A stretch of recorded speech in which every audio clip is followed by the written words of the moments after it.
사도행전 공부 28번째 시작하겠습니다. 사도행전 17장 1절에서 15절입니다. 제목은 예수 홀로 왕이다입니다. 이러한 제목이 좀 문학적으로 들릴 수도 있고 신학적으로 들릴 수도 있어요. 우리의 실제 삶과 좀 거리가 있게 들릴 수 있습니다. 그렇지 않습니다.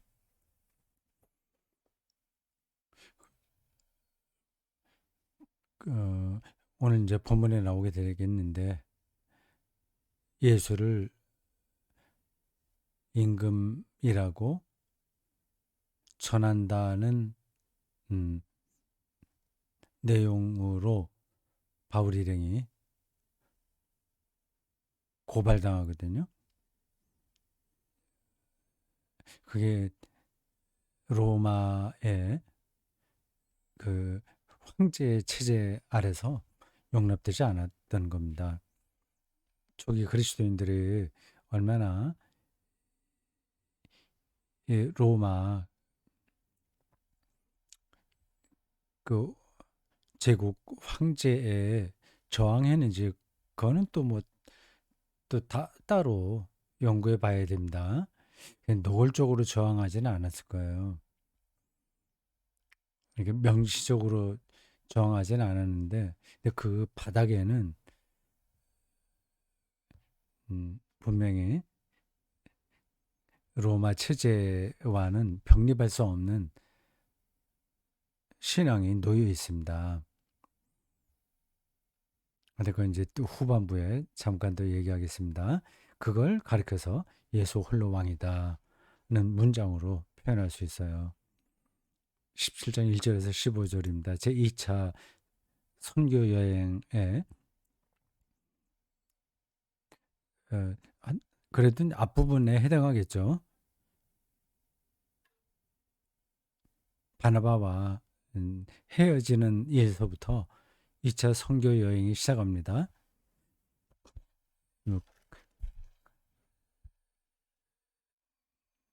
15장 36절부터 41절까지 그 이야기가 보이시나요? 예, 바울과 바나바의 갈등에 관한 것입니다. 예루살렘 종교회의가 마치 끝나고 이방 사람들에게도 큰 부담 없이 복음을 선포하게 된 좋은 계기가 되었습니다. 그래서 신바람 내면서 두 사람이 선교를 시작할 수 있었을 텐데 아무도 예상하지 못한 사소한 일로 두 사람이 갈라지게 됐다는 거죠. 마가라고 하는 요한을 데리고 바나바가 구브로로 가고 실라를 데리고 바울은 내륙으로 갔습니다. 지금의 튀르키예 지역에서 우리가 다 알지 못하는 어려움을 바울이 당한 것 같아요. 그래서 드로아에서 배를 타고 유럽으로 건너갑니다. 그 당시에는 뭐 유럽이다, 튀르키예, 이 소아시아다, 뭐 길기아 지방이다, 마게도냐 지방이다 등등 해서 크게 차이가 있지는 않았습니다. 지금하고는 상황이 달라요. 튀르키예가 하여튼 지금 볼 때 튀르키예 지역이 동서의 교량 역할을 했습니다. 그러니까 그리스 고대 그리스는 튀르키예까지 연결되어 있어요. 뭐 어쨌든 그 튀르키예 지금의 튀르키예 소아시아 이쪽 지역에서 더 이상 복음을 전할 수 없어서 드로아에서 배를 타고 마게도냐 쪽으로 건너오지 않습니까? 그래서 첫 번 들어간 도시가 빌립보라고 했습니다. 자, 앞에 27강에서 아주 그런 이야기들을 봤죠. 27강, 예, 빌립보에서 당했던 어려움들이 나옵니다. 이제 28강, 오늘 이제 17장 1절부터 보게 되는데, 빌립보에서 떠나 데살로니가로 내려옵니다. 그 데살로니가에서도 또 어려움을 당해서 베레아로 갔다가 베레아에서 다시 아덴까지 옵니다. 지금의 아테네예요. 아테네에서 했던 활동은 이제 다음에 보게 됩니다. 그 16절부터 나오게 되고 오늘은 데살로니가와 베레아입니다. 그 지리적인 그 과정을 구글 지도로 다시 확인하겠습니다. 지난번 공부할 때 구글 지도로 제가 여러분들에게 설명하다가 빌립보가 나올 만한데 안 나온다. 구글 지도를 막 뒤져봤더니 그 제가 즉흥적으로 해서 그런지 못 찾았어요. 나중에 알려드린다고 했는데 제가 찾았습니다. 보세요. 구글 지도가 열립니다.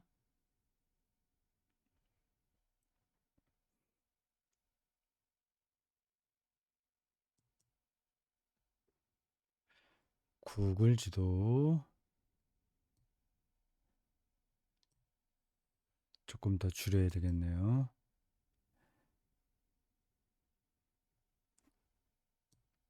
제 컴퓨터 화면에 나오는 거하고 여러분들 거기 나오는 거 조금 차이가 있는데 지도를 좀 옮기겠습니다. 여러분 여기 이스탄불 있죠? 이스탄불. 여기를 제가 여태까지 한 번도 못 가봤다는 거 아닙니까? 이게 사도신경, 사도행전에 나오지 않지만 복음 신약 성경에는 나오지 않은 도시인데 뭐 당연히 그렇죠. 콘스탄티노플 대제에 의해서 세워진 게 때문에 4세기 초반 초반 네, 세워진 데라서 물론 그 이전에도 사람이 살긴 살았죠. 여기 보스포러스 해협이 있는데 이게 초기 그리스도교 역사에서 몇 세기 동안 굉장히 중요한 거점 도시였습니다. 로마 교회가 여기 성 소피아 성당을 중심으로 벌어졌어요. 이 이스탄불 비잔티움이라고도 하고 처음에는 콘스탄티노플이라고 했습니다. 이쪽 동로마 수도인 콘스탄티노플하고 서로마 중심 도시인 그 로마하고 서로 경쟁했잖아요. 그리스도교도 그랬습니다. 정교회죠. 동로마 교회는 정교회하고 서방교회, 지금 말하자면 로마 가톨릭 교회 교황, 이쪽 콘스탄티노플은 주교라고 했겠죠. 거기도 교황이라고 했는데 교황은 아니겠죠. 주교겠죠. 근데 교황은 또 로마의 주교니까 양쪽 주교가 대립했습니다. 예, 이스탄불이 있고요. 바울하고는 관계가 없습니다.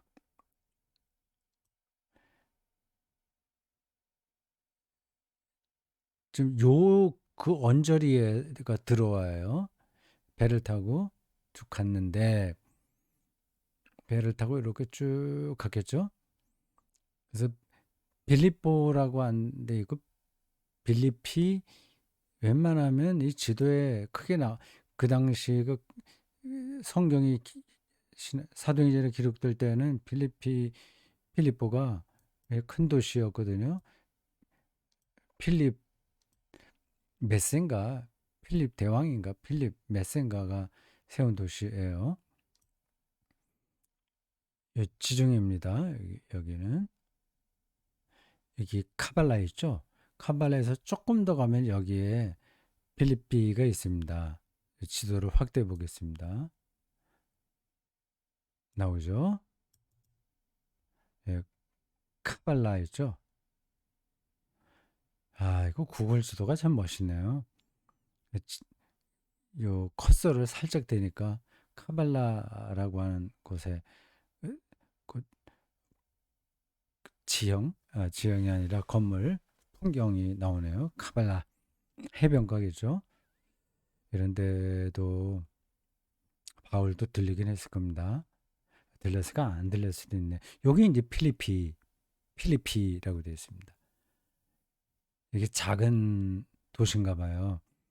옛날에는 아주 대표적인 로마 직할시였었는데 지금은 퇴락해서 유적만 남은 것 같습니다. 여러분들 사진 보이죠? 필리피 그리스라고 되어 있습니다. 참 구글 지도 대단하네요. 그쪽 날씨까지 다 나오네요. 지금이 오전 9시 58분이라고 합니다. 로마 유적지가 많이 있겠죠. 그 로마 직할 도시니까 건축물들 뭐 어마어마했겠죠. 그 지난 27강 공부했던 그 빌립보 교회 이야기가 여기서 벌어진 겁니다. 그래서 이제 쫓겨나서 이제 어디로 가냐.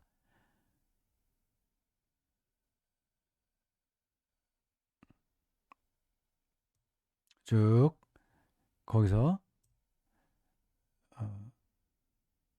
8시 방향으로 쭉 오면 몇 킬로가 되는지 제가 강의 안에는 써놨는데 120킬로인가 몇 킬로인가.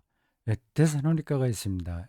이게 데살로니가 교회죠. 교회로도 성경에도 나오고요. 성경 이름에도 데살로니가 전서 후서 있지 않습니까?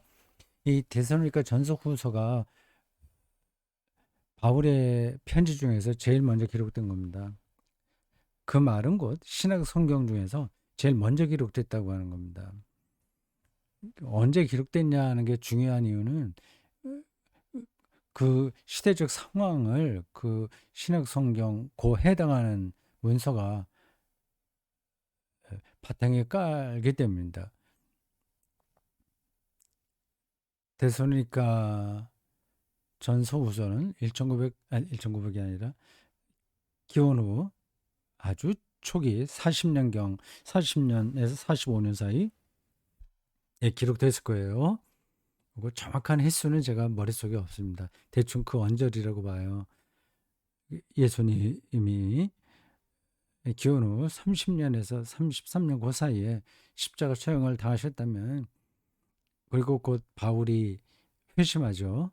그럼 아주 초기입니다. 40년대라고 하면 예수님 십자가 처형당한 지 10년 정도라고 한다면 그건 모든 기억이 생생하게 살아있을 때 아닙니까?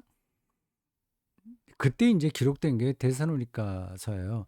데살로니가서가 기록되기 전에 바울이 저기를 갔겠죠. 그 데살로니가 서를 읽으면 거기에 초기 그리스도교 상황이 생생하게 뭐 모든 거를 다 담았다는 게 아니라 어떤 이야기를 하더라도 생생하게 묘사되어 있습니다. 여기 빌립보 교회 이야기도 나와요. 빌립보 교회가 데살로니가에 있던 바울을 여러 번 도왔던 것 같습니다. 예, 데살로니가예요. 음. 거기서 다시 베레아로 가죠.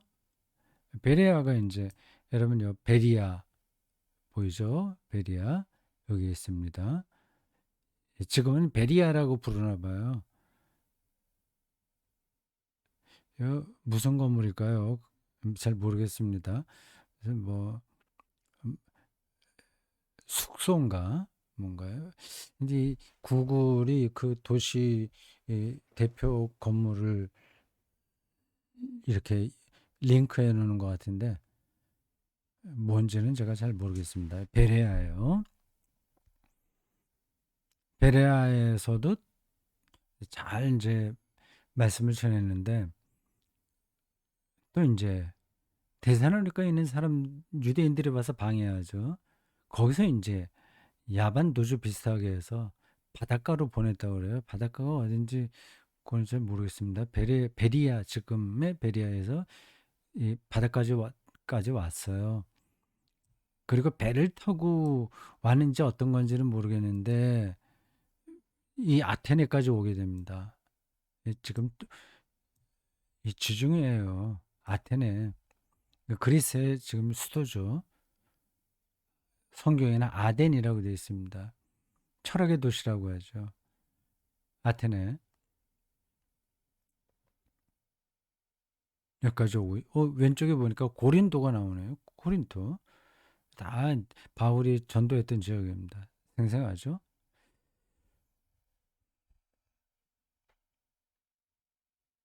자, 구글 지도 들어가겠습니다.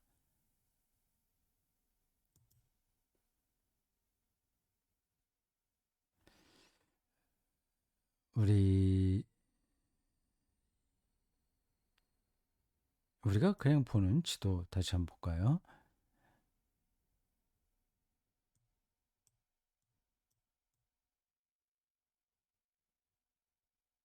예. 빌립보 보이시죠? 빌립보, 암비볼리,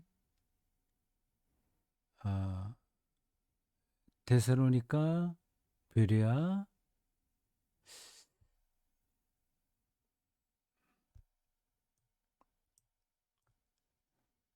거기서 배를 타고 여기서 푸른 하늘색 점선이요.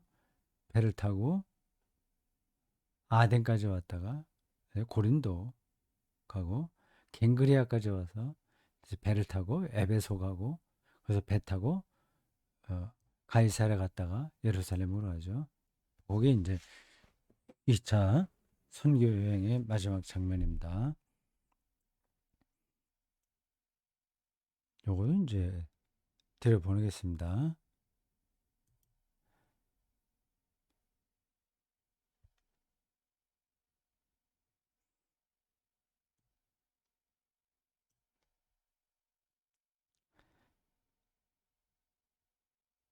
지도를 더 볼까요?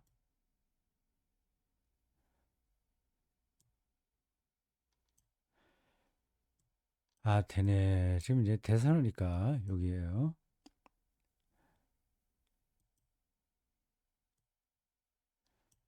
이걸 좀 더 줄여서 보겠습니다. 데살로니가 지도를 보시고 베리아까지 나타나죠.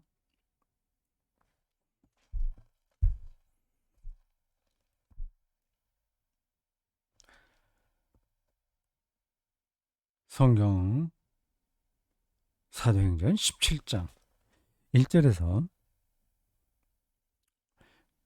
전체가 오늘 우리가 보게 될 게 15절까지인데 먼저 9절까지 보겠습니다.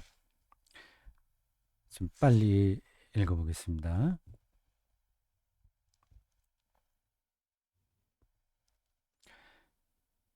그들이 암비볼리와 아볼로니아로 다녀가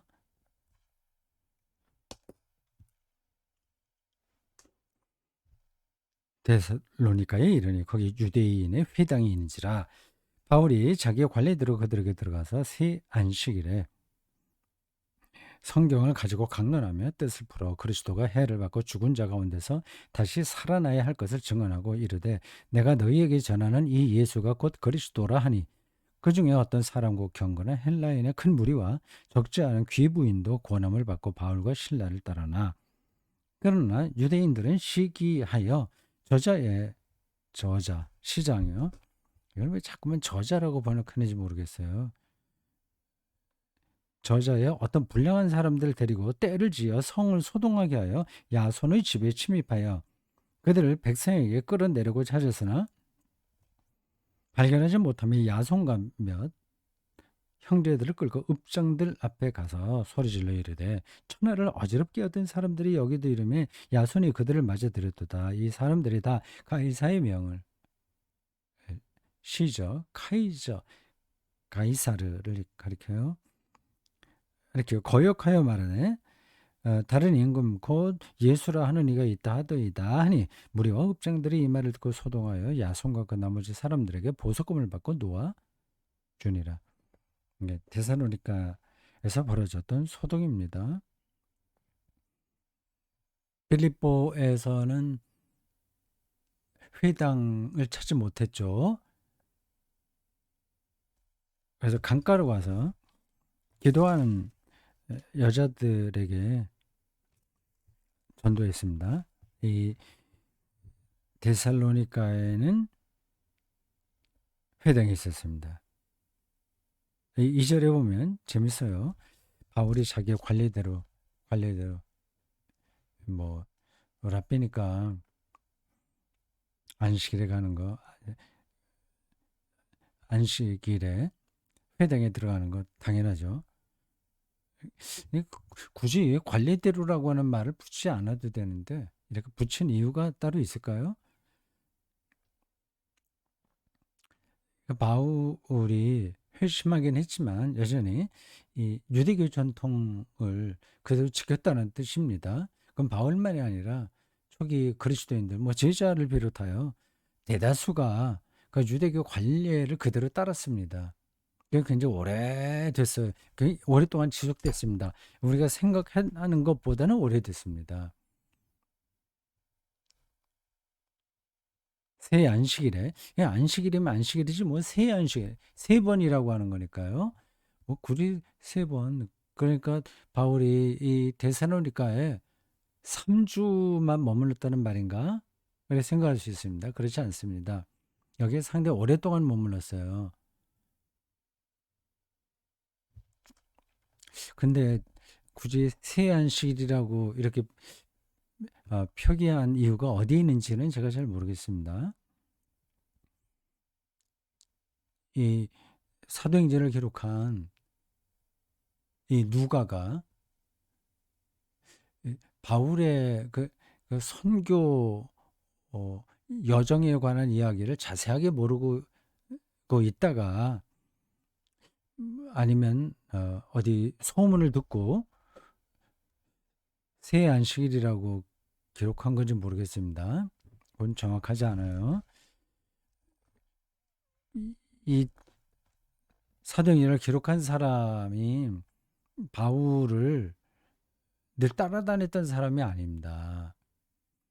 바울을 따라다니면서 누가 다 기록해 놓은 문서가 따로 있었던 것도 아니고요. 그에 관한 이야기가 전송으로 내려왔을 뿐입니다.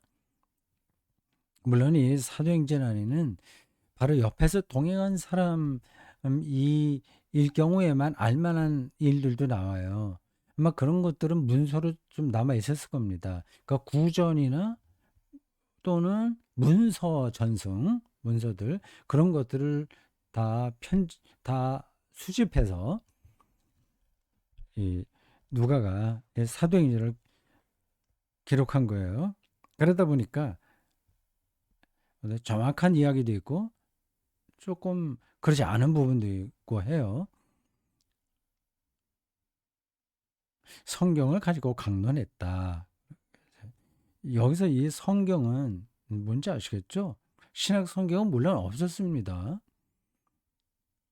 바울이 데살로니가에 가서 지금 전도하고 있는데 나중에 기록한 사도 데살로니가 전서 후서가 신약 성경에서 최초 문서예요. 당연히 지금 데살로니가에 바울이 들어갔을 때는 신약 성경은 없었죠. 아주 오랫동안 없었습니다.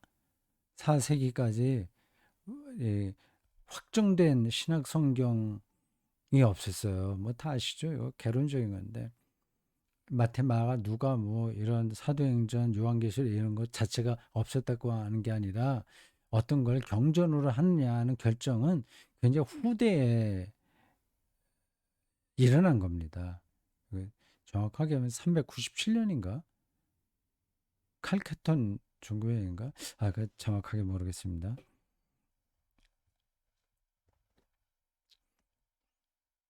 당연히 이 성경은 그럼 신학의 경전이 없었다면 그리스도교가 몇백 년 동안, 그러니까 4세기 말에 이 경전이 결정됐으니까요. 뭐 어떻게 에, 그 신학 공동체가 유지됐냐, 경전이 없이. 그 질문이 가능하죠. 근데 경전의 각 지역마다 각 받아들이는 게 달랐습니다. 그뭐 제가 지금 다 연구 해갖고 말씀드려야 되는데 지금 그런 상황이 아니라서 그냥 대충 윤곽만 말씀드리는 거예요. 그 복음서도 네 가지가 아니라 뭐 두 가지만 받아들이는 교회가 있었고요. 요한계시록은 안 받아들이는 데도 있었고, 뭐 15권이나 16권만 신학가 경전으로 받아들이는 지역의 교회도 있었고, 뭐 20몇 권, 전체가 27권인데 뭐 21권만 받아들이는 데도 있었고, 각각 달라요. 그러다 보니까 교회에서 문제가 좀 생기지 않겠습니까? 그래서 결국은 397년에 27권을 캐논으로 결정했습니다. 캐논. 경전이라는 뜻이에요. 기준이 되는 성경이라는 뜻입니다. 여기서 2절에서 말하는 성경은 당연히 뭐예요? 당연히 구약이죠. 구약의 경전화도 조금 뒤에 일어났습니다. 80년도인가? 얌리아 회의에서 결정했는데, 그래도 구약 성경은 역사가 오래되니까 그 당시에 어느 정도는 어, 그 뭐죠? 서로 인정하는 그런 범위가 거의 정리가 돼 있을 때죠. 예. 예. 거칠게 말해서 지금 구약을 보고 있다고 하는 겁니다. 근데 구약 성경을 근거로 해서 그리스도가 해를 받고 죽은 자 가운데서 다시 살아나야 되는 것을 이야기했다고 하는데, 그게 지금 회당에 들어가서 강의를 하고 있는 중이니까 유대인들이란 말이에요. 주로 디아스포라 유대인들이에요. 그리고 유대교회에 관심이 있었던 이방인들도 있었겠죠. 근데 그들이 이 말을 뭐 처음부터 받아들이기 힘들었을 겁니다. 요 이야기가 그 구약 성경을 근거로 해서 그리스도가 해를 받고 이렇게 십자가 죽음을 말하려고 하는 거겠죠. 죽은 자 가운데 살아나야 된다, 부활, 이런 것들을 끌어내기가 쉽지 않습니다.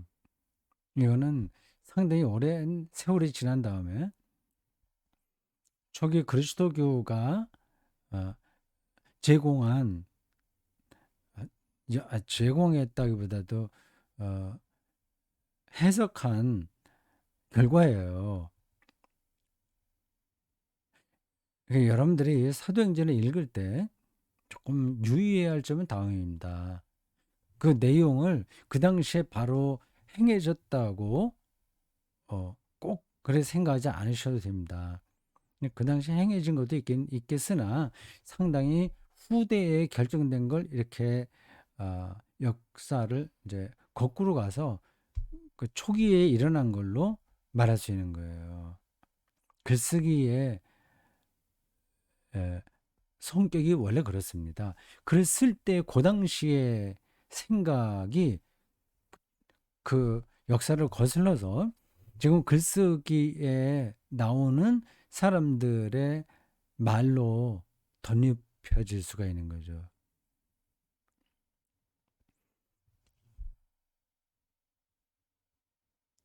예를 들자면 뭐 토지라는 대하 소설이지 않습니까?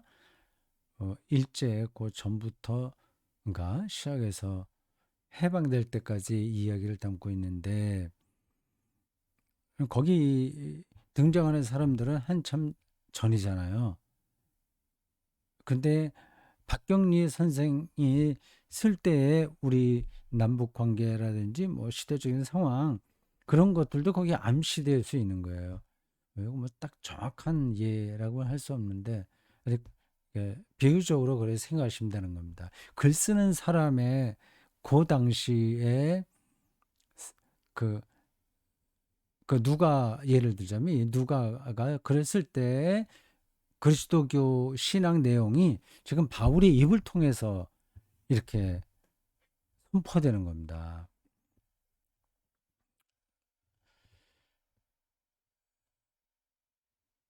그 모세오경 있잖아요. 거기 뭐 창조부터 시작해서 모세 죽음까지를 다루고 있습니다. 출애굽 사건도 나오고요.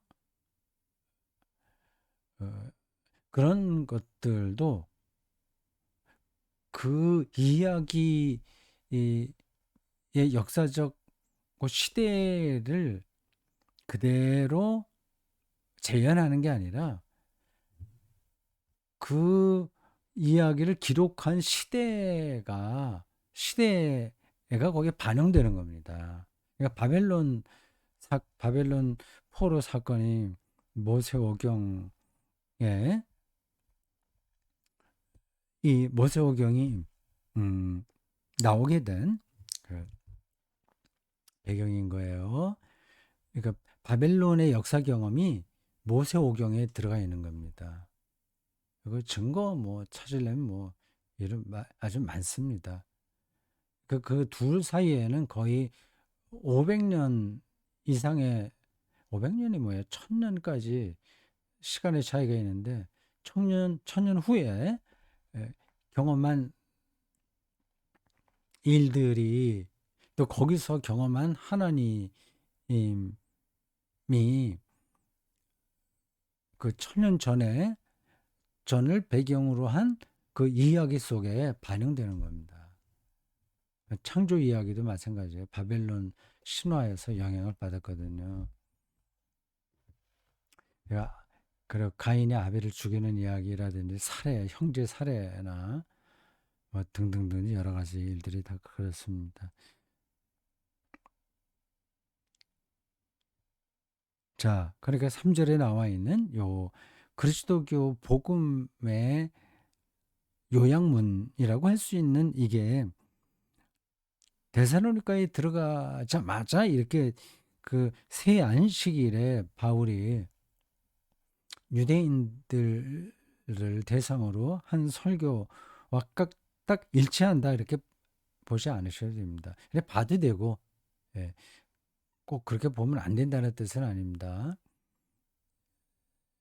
그리고 바울은 데살로니가에 여기 새 안식일이라고 했는데 그보다는 훨씬 오래 머물러 있으면서 꾸준하게 그들을 복음으로 이끌었을 겁니다. 4절에 그런 얘기가 나오죠. 경건한 헬라인의 큰 무리와 회당인데도 그 경건한 종교적인 거죠. 유대교로 개종한 헬라인들이겠죠. 그런 사람과 큰 무리와 적지 않은 귀부인도 권함을 받고 바울과 신라를 따랐다고 합니다. 귀부인이 종종 나와요. 베레아 이야기도 나옵니다. 17장 12절에 보면 거의 똑같은 현상이 벌어졌어요. 데살로니가와 베레아에서요. 상당한 그 선교 어, 어, 결과가 나온 겁니다. 12절에도 이렇게 얘기하네요. 그 중에 믿는 사람이 많고 또 헬라인의 귀부인과 남자가 적지 아니하나.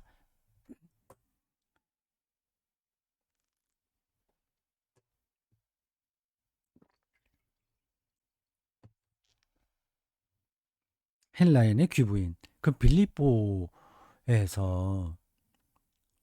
첫 번 개종자가 됐고 이후로 바울 선교에 그 재정적 후원자가 됐을 거라고 추정되는 루디아도 헬라 귀부인이죠.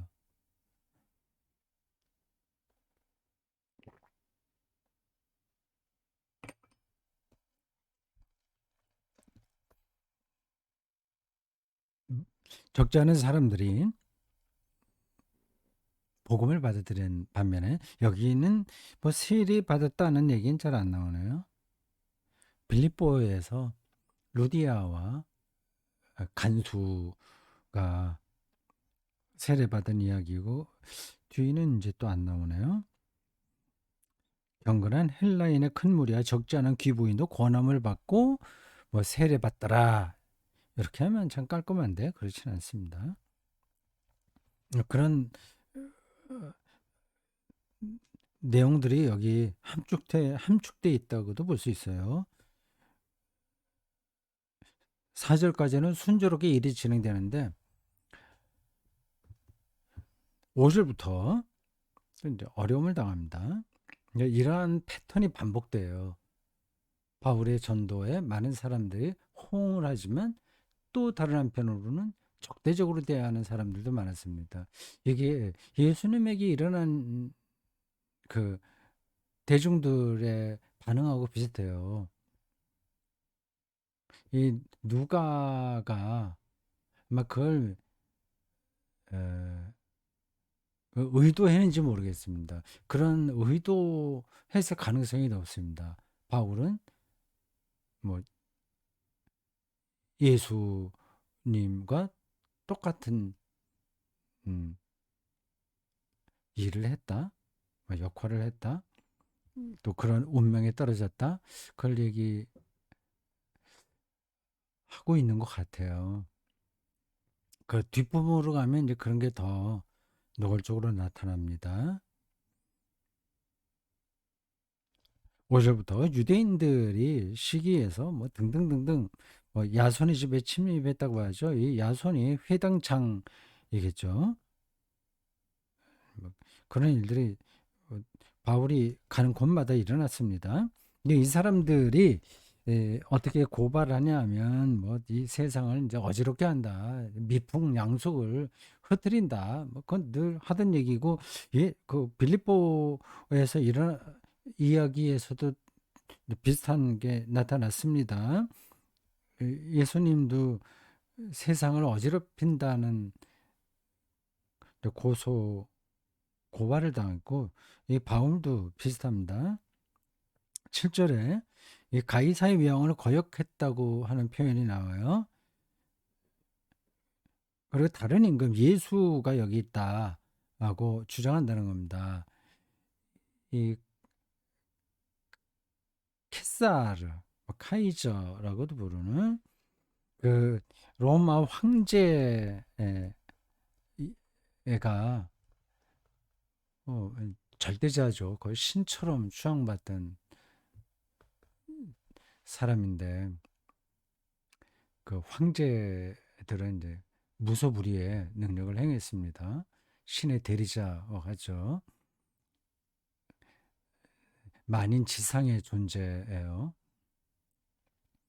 뭐 그 당시 사람들이 뭐 황제가 뭐 그런 뭐 신의 대리자가 될 수 있나? 뭐 전능하냐? 뭐 그건 다 알고 있었을 겁니다. 그래도 그런 방식으로 어, 어떤 절대자를 앞에 세워야